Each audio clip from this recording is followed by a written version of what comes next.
ये कहानी है रामपुर गांव की, जहां बहुत ज्यादा ठंड पड़ रही थी। अरे राम, आज तो हद से ज्यादा ठंड लग रही है। मत जाओ खेत, वरना ठंड से हाथ जम जाएंगे और बीमार पड़ गए तो दवाई लाने में सारे पैसे खर्च हो जाएंगे। हाथ जम जाए तो गर्म भी हो जाते हैं, पर फसल जम गई तो पूरे साल नहीं आएगी। जब पूरा गांव सो रहा था, तब हीरालाल अपनी मेहनत के साथ जाग जाता था। बस थोड़ी और ठंड सहनी पड़ेगी, बाद में फिर अच्छे से फसल हो जाएगी।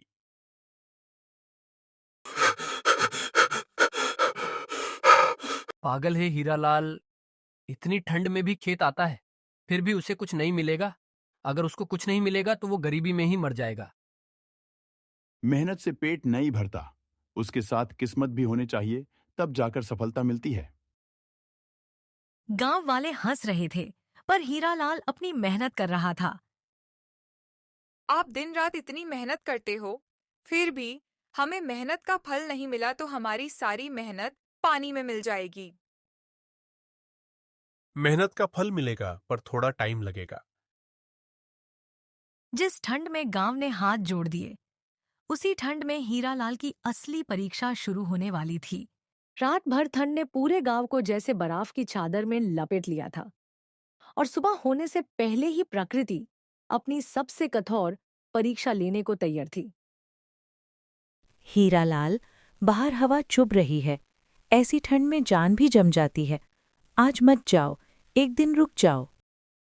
जब ठंड खेतों में उतरती है ना, तब किसान का फर्ज और भी भारी हो जाता है।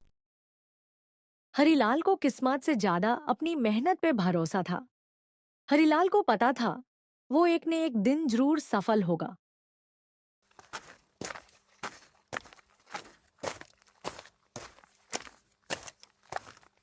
भगवान, बस फसल बच जाए। इस मिट्टी में मेरे बच्चों का भविष्य दबा है। हरिलाल को भगवान पे पूरा भरोसा था। अरे राम, ये तो पलक झपकते ही जम गए। बर्फ पड़ने से हरिलाल की सारी फसल बिगड़ गई थी। हरिलाल बिगड़ी हुई फसल देखकर उदास हो गया था। किसान जब हार मानता है, तब खेती मर जाती है, पर हीरालाल के लिए हार का मतलब था सब कुछ खोना। थोड़ा पानी डालता हूँ, क्या पता थोड़ी बहुत फसल बच जाए। ये पानी नहीं था, ये उम्मीद थी, जो जमती हुई जिंदगी को छू रही थी। देखा, बोला था ना, ठंड फसल खा जाएगी। हीरालाल अकेला क्या उखाड़ लेगा? कुदरत के आगे सब हारे हैं। गांव हंस रहा था और एक किसान अकेला अपनी किस्मत से लड़ रहा था। बस थोड़ी और मेहनत, बाद में तो आराम ही आराम है। हाथ जम चुके थे, पर हौसला अभी जिंदा था। बापू, स्कूल में बोला सबके खेत खराब हो रहे हैं। बेटा, मुश्किल सब पे आती है, पर जो टिक जाता है ना, वही जीतता है। ये सिर्फ बात नहीं थी, ये एक किसान का जीवन मंत्र था। रात और गहरी हो रही थी और ठंड और भी खतरनाक। भगवान, मेहनत की परीक्षा ले रहे हो तो ताकत भी दे दो। पर यह सिर्फ शुरुआत थी। असली तूफान अभी बाकी था, और उस तूफान के सामने खड़ा था एक किसान, सिर्फ अपनी हिम्मत के सहारे। रात की खामोशी में ठंड ने अपना फैसला सुना दिया था, और खेत की सारी फसल बर्बाद हो गई थी।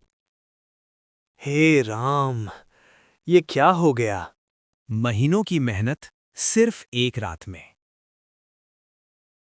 खेत में सारी फसल बर्बाद होने के बाद हीरालाल के आंखों में आंसू आने लगे। रोना कमजोरी है, और मैं कमजोर नहीं हूं। हीरालाल को समझाया था, ठंड बहुत तेज है इस साल।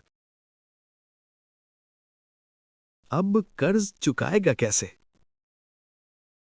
मेहनत सिर्फ पसीना होती है, किस्मत भी होनी चाहिए। गांव वाले की बातें सुनकर हीरालाल चुप था। वो अंदर ही अंदर टूट रहा था। बस इतना ही बचा है, कल के लिए भी पूरा नहीं पड़ेगा।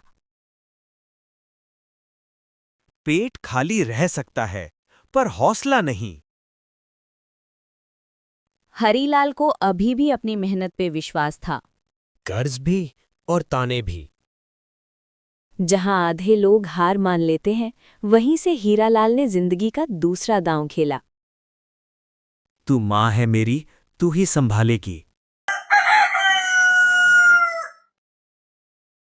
जो गया उसका दुख बाद में, जो बचा है उसे बचाना अब मेरी जिम्मेदारी है।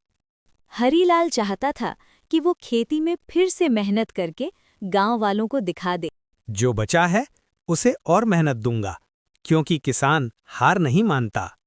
हरीलाल चाहता था कि वो खेती में फिर से मेहनत करके गांव वालों को दिखा दे कि किस्मत के साथ मेहनत भी उतनी ही करनी चाहिए। अब भी लगा हुआ है? हद है भाई। मेहनत भी तब काम आती है जब किस्मत साथ दे। गांव वाले रोज रोज हीरालाल की ताने सुनाते, पर हीरालाल गांव वालों को उसी तानों से जवाब देना चाहता था। बापू, मैं बड़ा होके आप जैसा बनूंगा। बस बेटा, ईमान कभी मत छोड़ना। और फिर जमीन ने पहली बार फसल दी। हे राम, मेहनत रंग लाएगी। ये सिर्फ फसल नहीं थी, ये उम्मीद थी। जिंदा है, मेरी मेहनत जिंदा है। जो हार के बाद भी मेहनत करे, वही असली किसान होता है।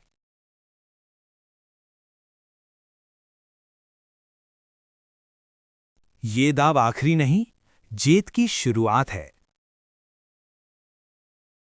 जिस खेत को सब मरा हुआ समझ रहे थे, जहां सिर्फ नुकसान की तस्वीर दिखती थी, वही खेत धीरे धीरे जिंदा हो रहा था। ये सिर्फ प्रकृति का पलटना नहीं था, ये मेहनत का जवाब था। अरे राम, बच गई, मेरी मेहनत बच गई। जिस किसान ने हार के बाद भी हल नहीं छोड़ा, आज उसकी जमीन मुस्कुराने लगी। ये कैसे हो गया? इसकी फसल तो बच गई। लगता है मेहनत सच में रंग लाई है। जो कल तक मजाक था, आज मिसाल बन रहा था। अच्छी फसल है, बहुत अच्छी। इसका दाम भी अच्छा मिलेगा। जिस किसान के नाम पर हंसा गया था, आज उसके हाथ में ईमानदार दाम था। हीरालाल, तुमने पूरे गांव को ये सिखा दिया कि मेहनत कभी बेकार नहीं जाती। जो चुपचाप पसीना बहाता रहा, आज उसका नाम इज्जत से लिया जा रहा था। हम गलत थे भाई, हमें माफ कर दो। गलती सबसे होती है, पर सीखना जरूरी है। यही पहचान होती है सच्चे इंसान की, जो जीत के बाद भी झुकना जानता हो। भगवान ने हमारी पुकार सुन ली। जो किसान ठंड, भूख और तानों से लड़कर भी मेहनत नहीं छोड़ता, उसके घर देर से ही सही पर रोटी जरूर पहुंचती है। दोस्तों, इस कहानी को बनाने में 7 से 8 दिन लग जाते हैं, और तो आप कृपया करके आपकी 3 सेकंड बिगाड़कर लाइक और चैनल को सब्सक्राइब जरूर कर देना।